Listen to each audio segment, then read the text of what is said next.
মুক্তিযোদ্ধার সংজ্ঞা ও স্বীকৃতির ক্ষেত্রে আসছে পরিবর্তন। বীর মুক্তিযোদ্ধাদের সংজ্ঞায় এমন পরিবর্তন আনতে যাচ্ছে অন্তর্বর্তী সরকার। পাশাপাশি মুক্তিযোদ্ধাদের বিদ্যমান তালিকাও যাচাই বাছাই করার সিদ্ধান্ত হয়েছে বলে জানা যাচ্ছে। এমনকি তালিকা থেকে অমুক্তিযোদ্ধাদের নাম স্বেচ্ছায় প্রত্যাহার করে নিতে বলেছে মুক্তিযোদ্ধা বিষয়ক মন্ত্রণালয়।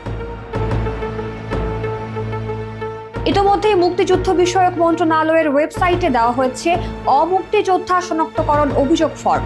মন্ত্রণালয়ের সূত্র জানায়, স্বাধীনতার পর এখন পর্যন্ত 11 বার বদলানো হয়েছে মুক্তিযোদ্ধার সংজ্ঞা ও মানদণ্ড।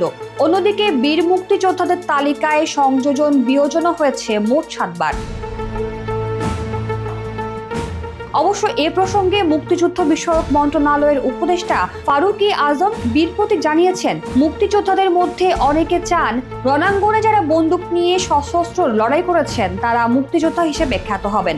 অন্য যারা সহযোগিতা করেছেন, নানাভাবে অবদান রেখেছেন, তারা আলাদাভাবে চিহ্নিত হবেন এবং সম্মানিত হবেন। মুক্তিযুদ্ধ বিষয়ক মন্ত্রণালয়ের 2018 সালের সংশোধিত পরিপত্র অনুযায়ী 1971 সালের 30 নভেম্বর যাদের বয়স ন্যূনতম 12 বছর 6 মাস ছিল এবং যারা মুক্তিযুদ্ধে অংশ নিয়েছেন তারা মুক্তিযোদ্ধা হিসেবে তালিকায় অন্তর্ভুক্তির আবেদন করতে পারবেন। তবে এর আগে মুক্তিযোদ্ধা হিসেবে স্বীকৃতি পাওয়ার সর্বনিম্ন বয়স ছিল 13 বছর।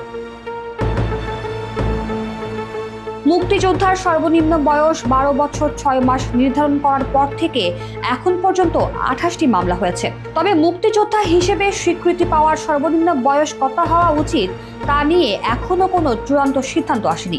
উপদেষ্টা ফারুকী আজম জানিয়েছেন, 12 বছর 6 মাসের কম বয়সী 2111 জন আছেন মুক্তিযোদ্ধার তালিকায়, যারা এ তালিকা থেকে বাদ পড়তে যাচ্ছেন।